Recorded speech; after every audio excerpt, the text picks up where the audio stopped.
Këtë Ministria e Drejtësisë nuk është e gatshme të respekton kushtetutën e vendit. Do thonë kështu, ligji për provimin e jurisprudencës është miratuar në vitin 2019 dhe ka efikasitetin apo është aktiv prej 1 janarit 2020.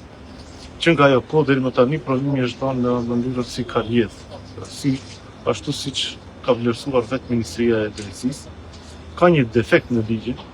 i cili nuk ka precizuar gjuhën në të cilën duhet të jepet provimi i jurisprudencës dhe këtë defekt do të mundohemi ne tash ta përmirësojmë apo ta precizojmë, për arsye se siç duket Ministria e Drejtësisë nuk është e gatshme të respekton kushtetutën e vendit, e cila nuk kupton gjithçka që është mbi 20% e popullsisë në vendin tonë duhet të respektohet gjuha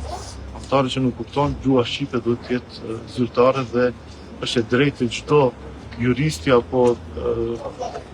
të diplomuarit të provimin e jurisprudencës të jepë në gjuhën anëtare të tij, në gjuhën shqipe.